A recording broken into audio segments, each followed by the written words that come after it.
A 10-minute map narrative, Central London. At first glance, this map looks almost overwhelming.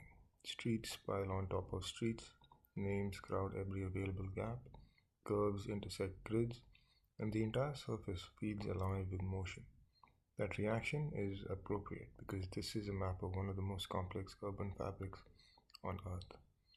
This is Central London, and what you're seeing here is not just a city, it's a record of centuries of growth, adaptation, and compromise, captured through lines, colors, and symbols, and spacing.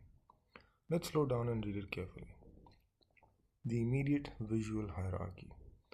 The first thing that stands out is contrast. Light gray and white dominate the background, forming the dense street network. Bright green shapes puncture the city, parks, and open spaces. Strong blue cuts through everything. The River Thames. Black and dark grey lines define roads with varying thicknesses, indicating importance. This map is doing a critical job, showing extreme density without becoming unreadable. That alone tells you that this is a professionally generalized, carefully styled urban map. The river as the city's spine. Let's begin with the River Thames. Notice how it doesn't sit politely at the edge, it dominates the center. Roads bend toward it, bridges stitch the city together across it, labels cluster near crossings. This river is not just a feature, it's the organizing axis of London. Cartographically, the Thames is exaggerated slightly in width. That's intentional. At this scale, rivers that matter are drawn to command attention, even if that means sacrificing perfect physical accuracy. This is a core principle of mapmaking. Importance beats precision. Streets, organic versus engineered. Now look at the street network. Unlike cities built on grids, London's streets appear irregular, almost chaotic. Curving roads, sudden angles, tight intersections. This isn't poor planning, it's historical layering. Many of these routes began as Roman roads, medieval paths, market connections, and property boundaries.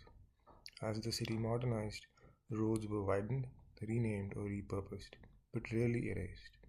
The map preserves all of that history in line form. The cartographer is guiding your eye through a hierarchy of movement, which is us, Maps and Locations. You can always contact us at MapsandLocations.com, the contact page, and we will help you with your custom map needs at any time, any place. Moving on. Green spaces as urban breathing rooms. The bright green areas immediately calm the map. Large parks like Hyde Park, Regent's Park, Green Park, and St. James Park aren't just labeled, they're given visual dominance. Their shapes are clean and uncluttered compared to the surrounding city. Labels breathe, water features inside the parks are simplified and elegant. From a cartographic perspective, these spaces act as visual anchors. They help the reader orient themselves in a city that might otherwise feel impenetrable. Labels, typography, and discipline. Typography is doing quiet but heavy work here.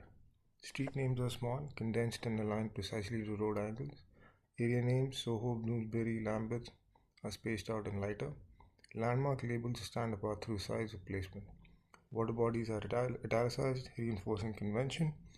Good map typography is invisible when done well, and that's exactly what's happening here.